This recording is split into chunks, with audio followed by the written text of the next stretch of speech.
Hello everyone, I am Gina Dumbaga and I am going to discuss about the production, output, input. Productivity is the relationship between the product output and the input resources. It is the ratio of the output to the input. Production is concerned with how much is produced while productivity is concerned with how efficiently the output was produced in relation to the input. Generally, the production can be increased by increasing the different inputs. Productivity, on the other hand, would only increase if the ratio of output to input increase. So, production, it is one of the most important piece in marketing because how can we promote or sell a product if we don't have the process of production? So, productivity, it is also important kasi kailangan yung manpower is talagang dapat efficient or dapat may husay sa paggawa o sa pag-process ng isang product para mabenta nila ito sa customer ng maayos at matatangkilik ito ng kanilang mga customers. Technical productivity ignores the cost of input. Economic productivity takes into account the relative prices, resources used in attaining the output. Next, two concepts related to productivity are efficiency and effectively. So, sa production, kailangan talaga yung efficiency, yung husay, at yung skills ng mga tao sa isang business para gumawa ng isang product ay kailangan. Effectively, kailangan effective yung way na o paraan ng paggawa nila ng product upang talagang ma-appreciate ng mga customer or consumers nila kung paano ginawa yung isang product at makikita nila yun sa output o sa result ng isang finished product. Value analysis, a tool for productivity. One of the most accepted productivity technique is value engineering or value analysis. This is a recent addition to the area of methods engineering. Value analysis or engineering is an organized approach for analyzing the function of a product or service within the purpose of achieving the required function at the lowest overall cost. So, value analysis, ito po ay talagang sinusunod o ginagawa ng mga businesses. Kailangan nilang i-analyze, so i-check lahat doon sa value ng kanilang product. Kailangan nilang i-consider lahat-lahat para at least hindi sila malugi or at least maibebenta nila yun ng maayos at magiging patok yun sa kanilang mga consumers.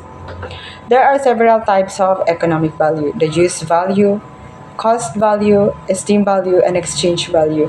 Yun na nga, no? So, kasali yun siya sa value analysis. And these are all important.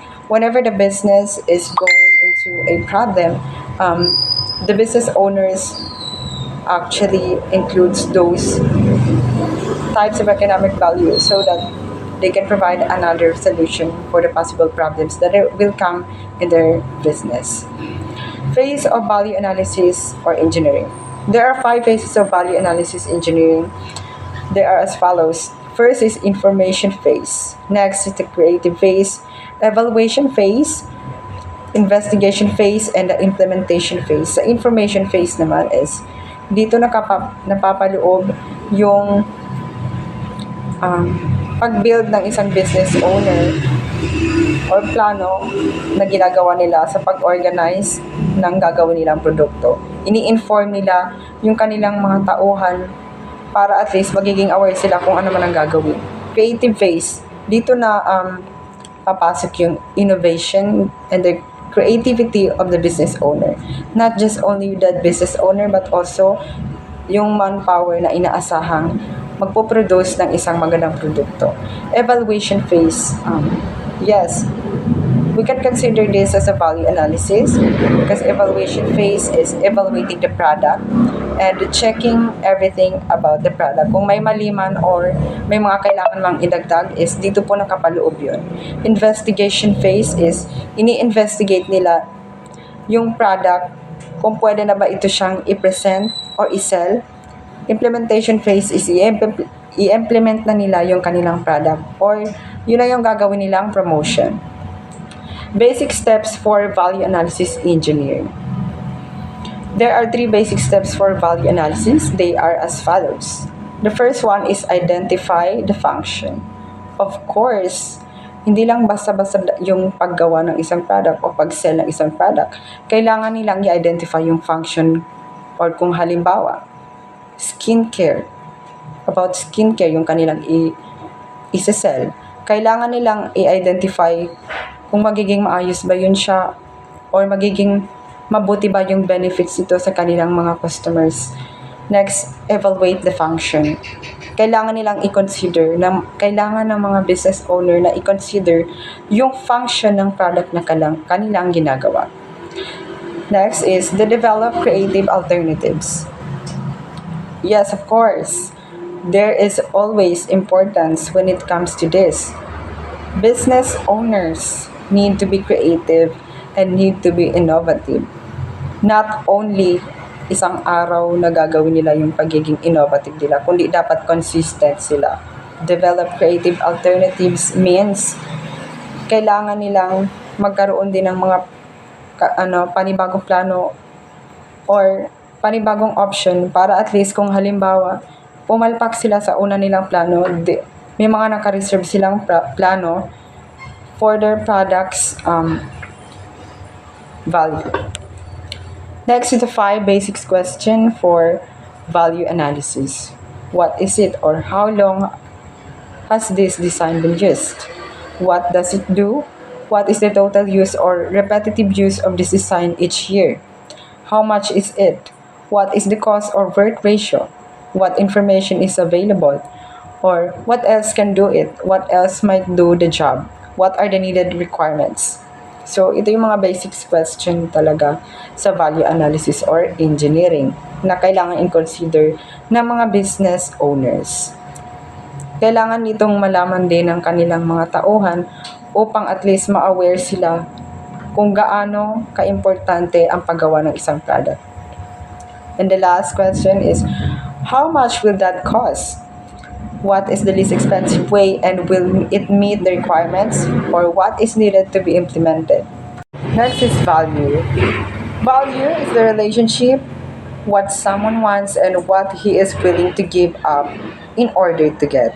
Value is relative and it is not an inherent feature of anything. Value can be measured only by comparison. So there are several theories in the measurement of values. Unang-una is utility theory, which says that the more uses an item has a greater value. So yun po, no? In business, this is just normal. Utility theory means kung gaano ka halaga or kung gaano mo ginagamit yung isang product is doon mo malalaman yung value niya.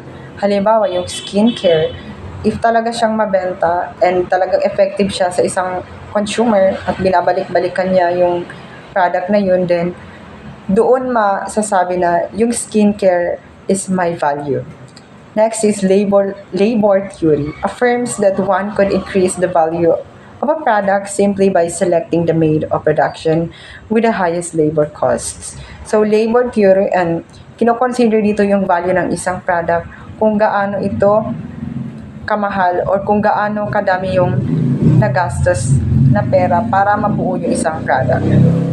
Next is the cost theory. Equates cost with the value. Ito yung kung gaano nila nailaan yung kanilang expenses or kanilang capital for this product. Next is the price theory. Affirms that the price paid in exchange for an item is a measurement of its value. So, price theory, no? Dito naman talaga natin mapapansin or makikita na pag ang product, pag may value, ay it's because of its price. Next, value analysis or engineering techniques. The following are the value analysis or engineering techniques. Job plan. Next is the functional approach. Let's create, refine, roadblocks to change, and challenging requirements. So, these value analysis or engineering techniques are important so that the business could at least achieve their goal. Their job plan, their functional approach, that is very important. And that concludes my report. Thank you so much, guys, for listening.